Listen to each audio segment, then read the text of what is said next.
देखेंगे कि हमने एक वर्ब यूज किया है डिनाइड, और ये डिनाइड वर्ब है, एक तरीके से इसका रिप्लाई है। एक क्वेश्चन उससे पूछा गया, if he had seen a little boy but he denied.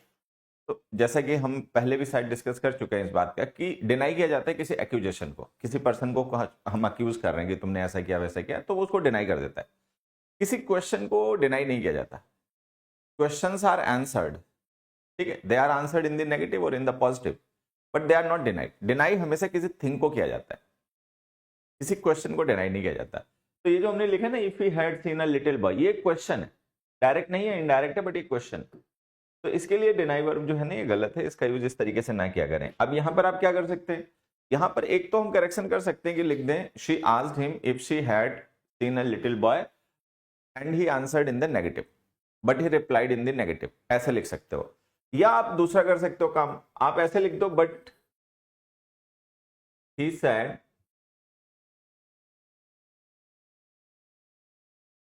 That he had not.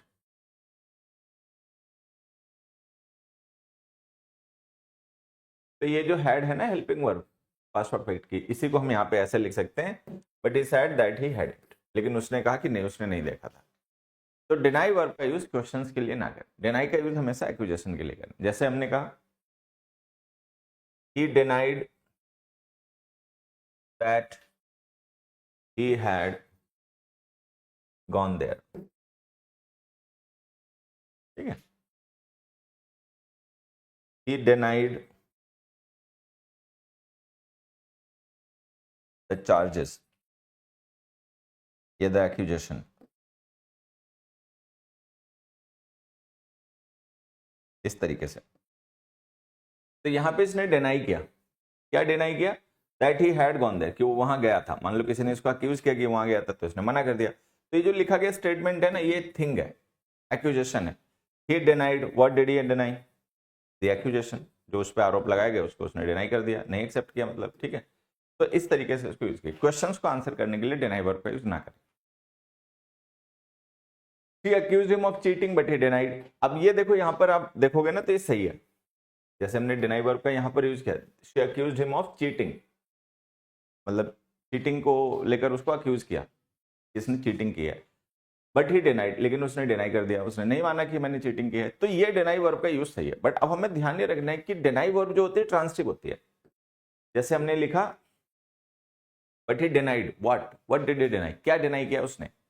जैसे हमने कहा कि deny something, to deny something, तो हमने लिख दिया टू डिनाई समथिंग। तो she accused him of cheating but he denied what did he deny, क्या उसने डिनाई किया, तो हमें ये बताना पड़ेगा। तो यहाँ पे जो चीटिंग है, इसी को डिनाई किया उसने, तो चीटिंग के लिए हम यहाँ पे क्या करेंगे, प्रोनाउन लिख देंगे it, but it denied it, but लेकिन उसने इसको डिनाई कर दिया, चीटिंग को। Next, the insurance payment is depends on the value of the goods. अब देखिए, हमारे पास दो वर्ड होते हैं बच्चे, एक वर्ड होता है डिपेंड, एक होता है डिपेंडेंट। इन दोनों में हमें डिफरेंस समझना है। ये जो वर्ड है ये वर्ब है, ये जो वर्ड है ये एडजेक्टिव है। अगर हम इनका यूज करें तो किस तरीके से सेंटेंस में करेंगे, तो ये भी देख लो। Everything depends on weather that day, ठीक,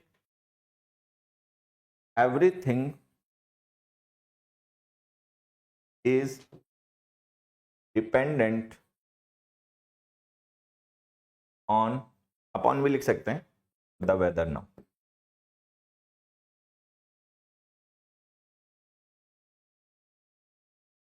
ये वर्ब है, ये एडजेक्टिव है। एडजेक्टिव होने की वजह से इससे पहले हमने देखो लिंकिंग वर्ब लिखी है।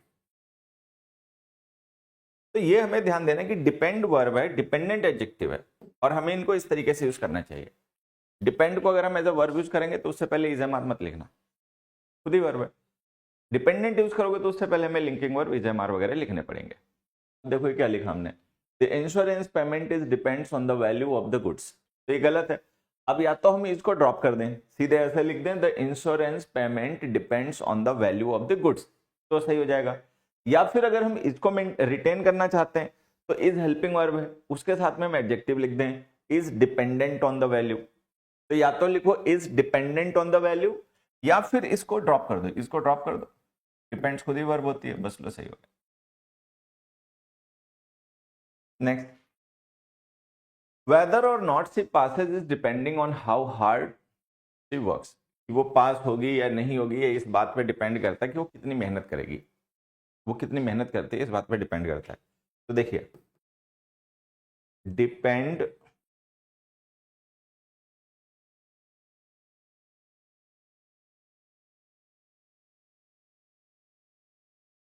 टू डिपेंड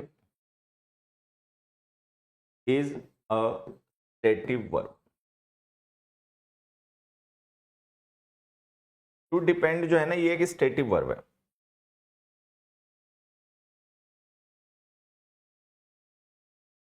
ठीक है।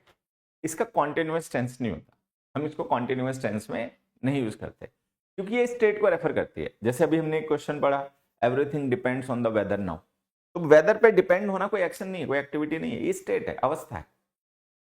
I depend on my friends for everything.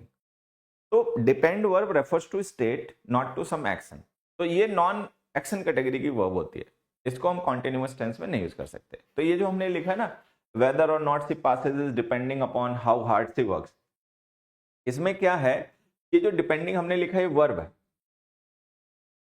और इज हेल्पिंग वर्ब है। अगर हम इस डिपेंडिंग की जगह पर डिपेंडेंट लिख दें whether or not she passes is dependent, तो सही हो जाएगा क्योंकि डिपेंडेंट एडजेक्टिव होता है, तब इज मेन वर्ब हो जाएगी और डिपेंडिंग की जगह हम डिपेंडेंट लिख दें तो सही है। अगर हम एज अ वर्ब यूज करना चाहते हैं तो फिर हमें इसका कॉन्टिन्यूअस टेंस रिमूव करना पड़ेगा। तो बात समझ में आई, या तो हम डिपेंडिंग की जगह डिपेंडेंट लिख दें, तो डिपेंडेंट वर्ड एडजेक्टिव होता है अभी हमने पढ़ा, तो वो सही हो जाएगा यहाँ पे एज एन एडजेक्टिव, और इज हमारी लिंकिंग वर्ब हो जाएगी, अभी ये हेल्पिंग वर्ब है फिर ये मेन वर्ब हो जाएगी। या फिर ये जो इज डिपेंडिंग हमने वर्ब फ्रेज लिखी है कॉन्टिन्यूअस टेंस में, चूंकि ये स्टेटिव वर्ब होती है तो इसका कॉन्टिन्यूअस टेंस ना यूज करके हम इंडेफिनिट टेंस यूज करते हैं डिपेंड्स।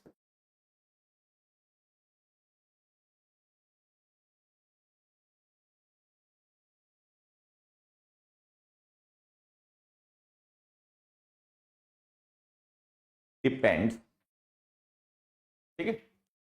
अगले पे आ जाओ। नेक्स्ट क्वेश्चन है बच्चों हमारा, despite the train was empty he came and sat in front of me.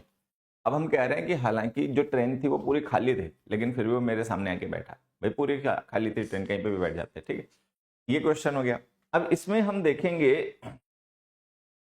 ये जो वर्ड डिस्पाइट हमने लिखा है ये वर्ड प्रेपोजिशन होता है, अगर आप लोगों को पता हो तो ये वर्ड प्रेपोजिशन होता है। और इसके बाद जो हमने लिखा द ट्रेन वॉज एम्प्टी, ये एक क्लॉज है क्योंकि इसमें सब्जेक्ट भी है प्रेडिकेट भी है। देखो ध्यान से, द ट्रेन सब्जेक्ट है वॉज एम्प्टी उसका प्रेडिकेट है, तो ये एक क्लॉज है। क्लॉज है तो यहाँ पे ना अगर ये part of the sentence clause है तो यहाँ पे हमें कंजंक्शन यूज करना चाहिए। प्रेपोजिशंस के बाद में प्रेपोजिशन के ऑब्जेक्ट आते हैं, ठीक है। द ट्रेन वॉज एम्प्टी में द ट्रेन जो है वो ऑब्जेक्ट बन नहीं सकता क्योंकि वो सब्जेक्ट है।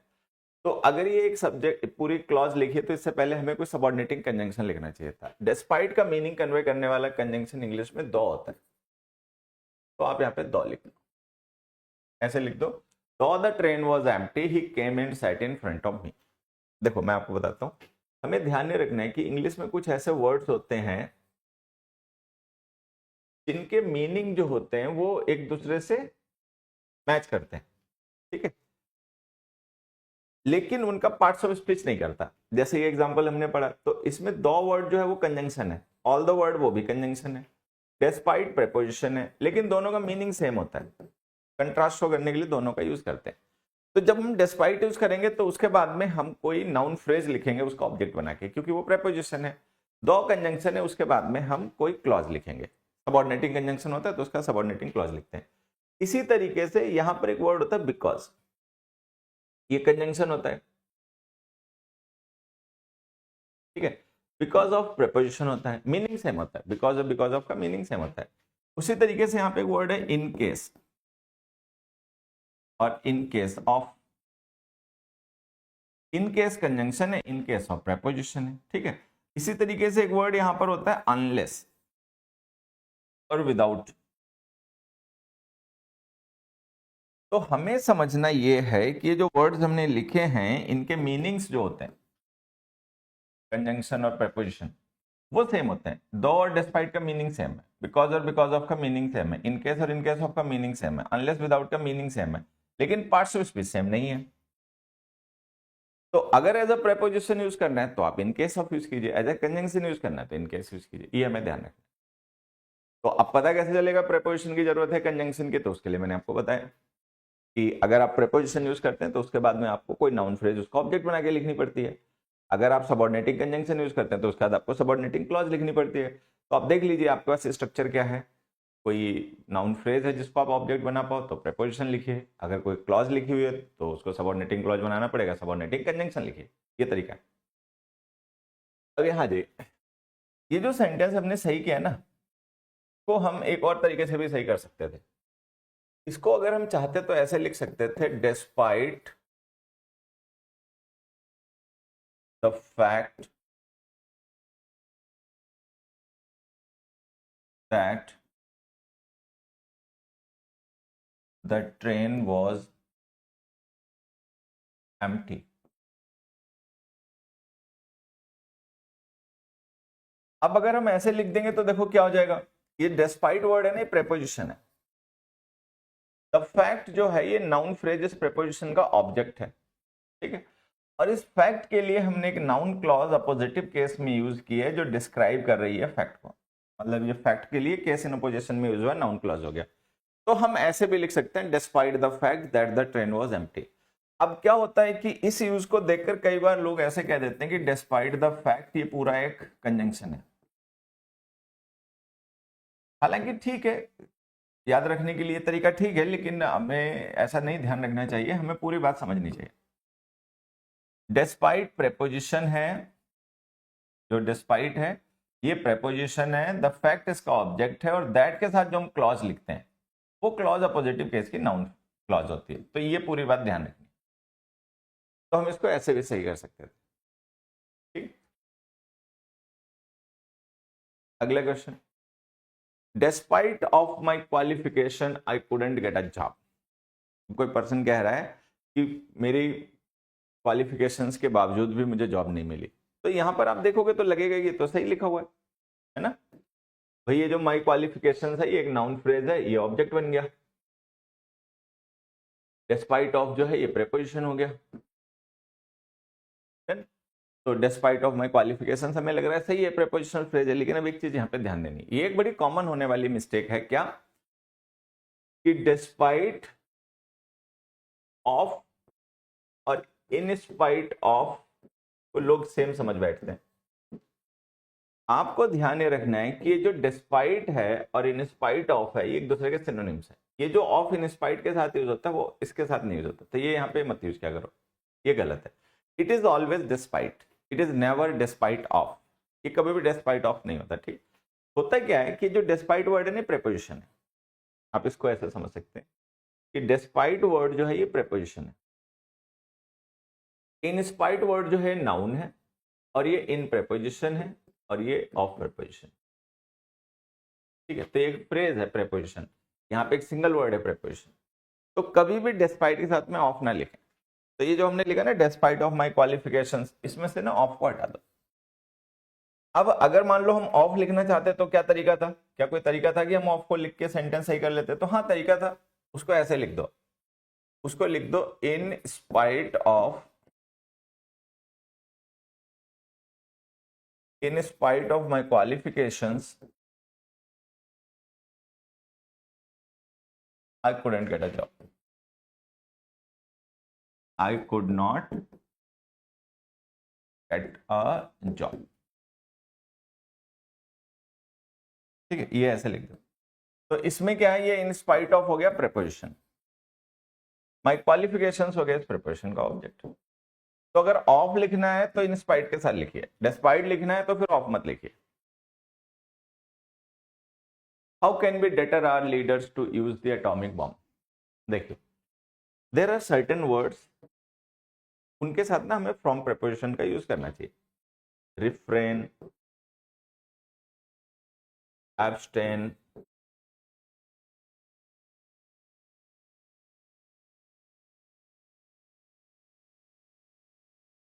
रेजिस्ट,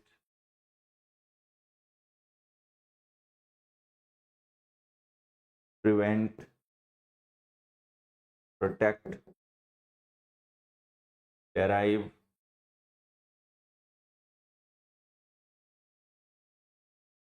एक्सट्रैक्ट, ठीक है, डिटर,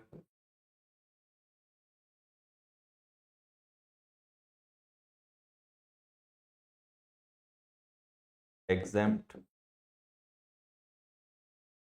एटसेट्रा। ये कुछ ऐसी कॉमन वर्ब्स हैं जिनके साथ में हमें फ्रॉम प्रेपोजिशन का यूज करना पड़ता है।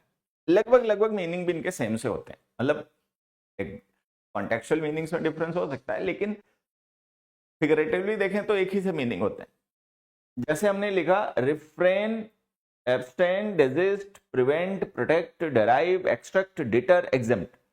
तो हम सबको पता है कि फ्रॉम जो होती है ना वो सोर्स की प्रेपोजिशन होती है। From is the preposition of source.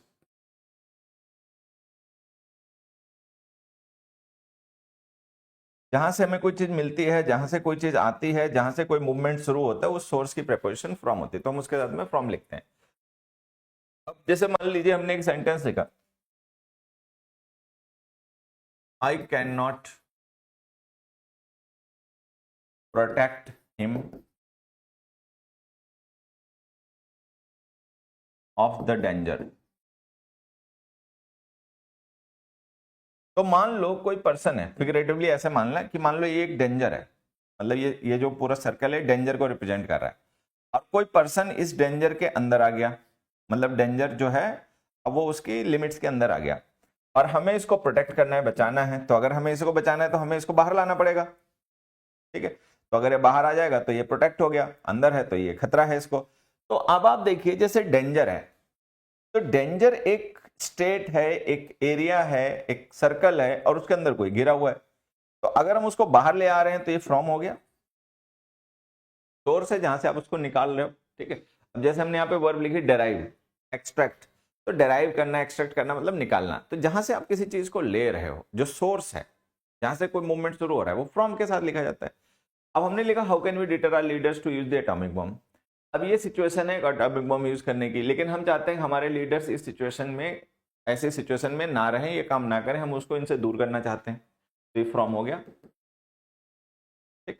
तो डिटर के साथ में ना फ्रॉम प्रेपोजिशन लिखा करो। अब जब फ्रॉम प्रेपोजिशन लिखोगे, how can we deter our leaders from, अच्छा जब फ्रॉम लिख दोगे तो जो इन्फिनिटिव है ये जेरेंड बन जाएगा, क्योंकि प्रेपोजिशंस के बाद में अगर हम कभी भी कोई वर्ब लिखते हैं तो उसको जेरेंड फॉर्म में लिखना पड़ता है। तो लिखिए how can we deter our leaders from using the atomic bomb. तो ये कुछ ऐसे और वर्ड लिखे हैं जिनके साथ हमें फ्रॉम प्रेपोजिशन का यूज करना चाहिए, और क्या करो। अगला देखो, my new school is very different than the old one. Different के साथ जो हमने देन लिखा ना बच्चे, ये देन देखो डिफरेंट वर्ड एक एडजेक्टिव है, और देन जो होता है कंजंक्शन ऑफ कंपैरिजन होता है, हमें सबको पता है, ठीक है। देन का यूज हम कब करते हैं, देन जो होता है ये कंजंक्शन ऑफ कंपैरिजन होता है।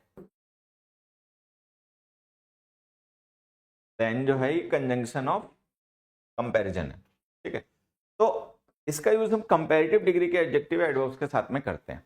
डिफरेंट एडजेक्टिव तो है, ठीक है, लेकिन कंपैरेटिव डिग्री का नहीं है, तो इसके साथ ना देन का यूज मत क्या करो, इसके साथ में यूज क्या करो, from. Some grammar books also suggest preposition to with different. Different के साथ में कुछ ग्रामर बुक्स जो होती हैं टू बी डिफरेंट फ्रॉम और टू, नॉट देन। तो कुछ ग्रामर बुक्स होती हैं वो डिफरेंट के साथ में फ्रॉम और टू दोनों को सजेस्ट करती हैं। प्रेफर हमेशा हमें फ्रॉम को करना चाहिए, देन का यूज हमें नहीं करना चाहिए। देन का यूज कंपैरेटिव डिग्री के एडजेक्टिव एडवर्ब्स के साथ में किया जाता है। डिफरेंट के साथ हमेशा फ्रॉम या टू का यूज करें। माई new school is very different from the old one, prefer from. Meaning में डिफरेंस कुछ नहीं होता, तो ये मत पूछना कि फ्रॉम में और टू में क्या डिफरेंस होता है, कोई डिफरेंस नहीं होता। I have great difficulty to understand him. अब देखिए, if you have difficulty in something, ठीक, तो अगर हमें किसी चीज को समझने में डिफिकल्टी होती है तो वो क्या चीज है जिसमें हमें डिफिकल्टी होती है, वो एक तरीके से सब्जेक्ट हो गया। अब मान लो हम इसके बाद में टू अंडरस्टैंड हिम जो हमने लिखा है, इसके सपोज मान लो हम थोड़ी देर के लिए इंग्लिश लिख देते हैं। जैसे मान लो मैंने ऐसे लिख दिया, आई हैव ग्रेट डिफिकल्टी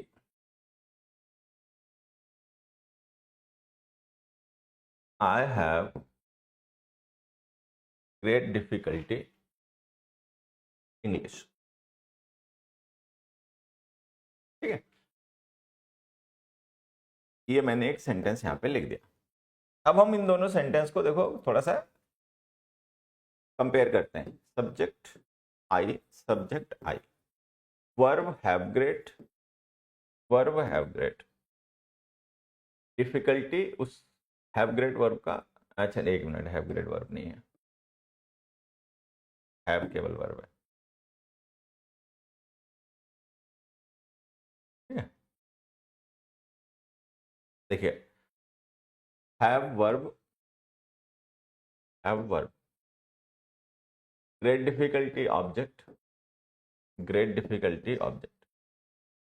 ठीक, इसके बाद हमने इंग्लिश लिख दिया और इसके बाद हमने टू अंडरस्टैंड हिम लिख दिया। यहाँ पर एक हमने प्रेपोजिशनल फ्रेज इन्फिनेटिव फ्रेज लिखी है, यहाँ पे हमने नाउन लिख दिया। अब हमें पता है कि नाउन्स जो होते हैं या प्रोनाउंस जो होते हैं, ठीक है, ये सेंटेंस में सब्जेक्ट या ऑब्जेक्ट का काम करते हैं, सबको ही पता है। अब सब्जेक्ट या ऑब्जेक्ट या तो वर्ब के होंगे या प्रेपोजिशन के होंगे। वर्ब के तो सब्जेक्ट ही हो सकते हैं, प्रेपोजिशन के तो सब्जेक्ट भी नहीं हो सकते, तो प्रेपोजिशन के तो ऑब्जेक्ट ही हो सकते हैं। तो हमें पता है ये जो इंग्लिश हमने लिखा है या टू अंडरस्टैंड इन्फिनेटिव जो हमने लिखा है, ये वर्ब के ऑब्जेक्ट नहीं हो सकते, सब्जेक्ट तो है ही नहीं, वो ये ऑब्जेक्ट भी नहीं सकते। क्यों? क्योंकि ऑब्जेक्ट तो उनके पहले से ही लिखे हुए, ग्रेट डिफिकल्टी। तो अब हमें इनको प्रेपोजिशन का ऑब्जेक्ट बनाना पड़ेगा, क्योंकि इस नाउन को इस नाउन से रिलेट करने के लिए प्रेपोजिशन चाहिए होगी। अब कौन सी प्रेपोजिशन लिखें? तो इन प्रेपोजिशन यूज होती है। अब सोचने वाली बात है, इन ही क्यों यूज होती है? क्योंकि अगर मान लो मुझे डिफिकल्टी होती है किसी चीज में, तो वो डिफिकल्टी किस चीज के अंदर लाई करती है।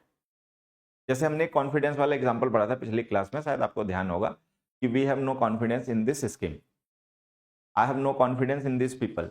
So when we have confidence in something, so that something is the possessor of the confidence, container of the confidence। इसी तरीके से अगर मुझे किसी चीज में डिफिकल्टी होती है तो इसका मतलब उस चीज के अंदर ही डिफिकल्टी है, वो चीज डिफिकल्टी का कंटेनर है। तो कंटेनर्स की प्रेपोजिशन इंग्लिश में इन होती है, तो हमें यहाँ पे इन लिखना पड़ेगा। अब जैसे हमने यहाँ पे इन लिखा है वैसे यहाँ भी इन लिखना पड़ेगा। ठीक है, अच्छा यहाँ पे क्या है कि इंग्लिश जो है ये नाउन है, ये इन प्रेपोजिशन का ऑब्जेक्ट बन गया। टू अंडरस्टैंड इन्फिनेटिव है, उसको अगर हम इन प्रेपोजिशन का ऑब्जेक्ट बनाएंगे तो उसकी जेरेंट फॉर्म लिखनी पड़ेगी, तो अंडरस्टैंडिंग। तो हमें इसको ऐसे लिखना पड़ेगा, आई have great difficulty in understanding him. हाँ नहीं, हमें ये रखना है, मतलब ये मैंने आपको समझा दिया, समझना तो हमें यही है, लेकिन आप इस बात को ऐसे भी ध्यान रख सकते हैं, to have difficulty in something. ठीक है, तो मुझे लगता है ये बात भी आपको समझ में आ गई होगी, अच्छे से क्लियर हो गई होगी। फिर भी कोई डाउट रह जाए, कोई क्वेश्चन रह जाए, जैसे मैं आपको बातें समझाता हूँ, सिखाता हूँ, तो ये मेरा अपना लैंग्वेज को देखने का, समझने का और समझाने का तरीका है कि मैं लैंग्वेज को इस तरीके से देखता, समझता, समझाता हूँ। ठीक है, आपको इसके अलावा कुछ नजर आए, कोई डाउट आए, कोई कंफ्यूजन है, तो व्हाट्सएप पे मुझे कॉन्टेक्ट किया करो। ठीक है, फिर हम लाइव क्लास रख लेंगे डाउट्स की, और उसमें आपके डाउट्स जो है वो टॉपिक वाइज या एक्सरसाइज वाइज डिस्कस हो जाएंगे। ठीक है, तो मेहनत करो, नोट्स बनाओ और चीजों को समझो। समझने में कोई समस्या हो, कोई आपके दिमाग में डाउट कंफ्यूजन आए, तो उसको अपना नोट कर लो और मुझे व्हाट्सएप के थ्रू भेज दो, फिर हम उसको लाइव डाउट डिस्कशन सेशन में रख के उसको डिटेल में डिस्कस कर लेंगे। ठीक है, I am disagree with the statement. अब जैसे हमने क्वेश्चन लिखा, तो आपको एक क्वेश्चन याद होना चाहिए, एग्री को लेकर हमने कभी डिस्कशन किया था। जैसे मैंने लिखा, they are not agree on this condition.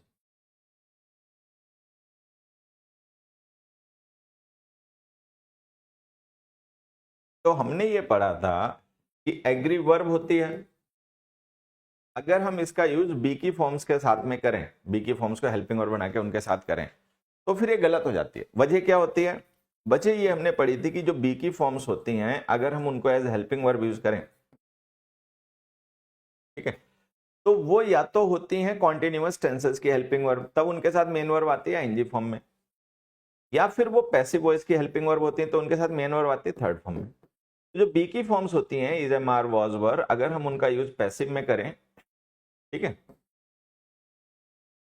तो उनके साथ मेन वर्ब की थर्ड फॉर्म आती है, और अगर हम उनका यूज एक्टिव वॉइस में करें तो उनके साथ मेन वर्ब की आईएनजी फॉर्म आती है, क्योंकि वो कॉन्टिन्यूअस टेंस की हेल्पिंग वर्ब होती है। तो ये बात हमें ध्यान रखनी है, ठीक है, ध्यान हो गई। अब देखो आर जो है वो बी की फॉर्म है, इसका तो एग्री आप लिख नहीं सकते, या तो एग्रीइंग लिखो, कॉन्टिन्यूअस टेंस बनाओ, जो कि आप बना नहीं सकते क्योंकि ये स्टेटिव वर्ब होती है, इसका कॉन्टिन्यूअस टेंस नहीं बनता। नहीं तो थर्ड फॉर्म लिखो, पैसिव बनाओ, पैसिव बना नहीं सकते, इंट्रांसिटिव वर्ब होती है। तो हम क्या करें, जब हम वर्ब की फॉर्म को चेंज करके सेंटेंस को सही कर ही नहीं सकते तो हमें वर्ब को सही मान लेना चाहिए और हेल्पिंग वर्ब को चेंज कर दो, कॉन्टिन्यूअस की जगह इंडेफिनिट टेंस बना दो, डू हेल्पिंग वर्ब लिख दो, तो हम लिख देंगे they do not agree on this condition. अब वहां जाइए, यहां पे आप देखेंगे जो एम है ना ये हेल्पिंग वर्ब है, डिसएग्री जो है वर्ब है। तो जो एग्री को लेकर हमने सिचुएशन डिस्कस की है वही डिसएग्री को लेकर भी रहेगी, कि अगर आप एम को हेल्पिंग वर्ब मान रहे हो तो उसके साथ में मेन वर्ब की या तो आईएनजी फॉर्म लिखो, डिसएग्रीइंग, जो कि आप लिख नहीं सकते क्योंकि एग्री डिसएग्री दोनों ही स्टेटिव वर्ब होती हैं, कॉन्टिन्यूअस टेंस नहीं बनता। दूसरा ऑप्शन है डिसएग्रीड लिख दो, तो डिसएग्रीड भी नहीं लिख सकते क्योंकि एग्री डिसएग्री दोनों ही आपकी इंट्रांसिटिव वर्ब्स होती हैं, तो इनका पैसिव भी नहीं बन सकता। तो कुल मिला के बात यह है कि हम वर्ब की फॉर्म को चेंज करके सेंटेंस सही कर ही नहीं सकते। अगर हम डिसएग्रीइंग लिखें तो भी नहीं सही होगा, डिसएग्रीड लिख दें तो भी नहीं सही होगा। तो फिर जब दोनों तरीके से नहीं सही होगा तो प्रेजेंट इंडेफिनिट टेंस बना दो, एम हटा दो, सीधे लिख दो I disagree with the statement. तो ये जो एग्री को लेकर हमने डिस्कशन किया था प्रीवियस किसी लेक्चर में, वही बात हमें डिसएग्री को लेकर भी ध्यान रखनी है, ठीक है। चलिए, तो ये लेक्चर भी हमारा कंप्लीट हुआ। अच्छे से खूब पढ़ते रहिए, रिवीजन करते रहिए, फिर मिलते हैं अगली क्लास में, तब कुछ नया पढ़ेंगे। तब तक के लिए बाय बाय।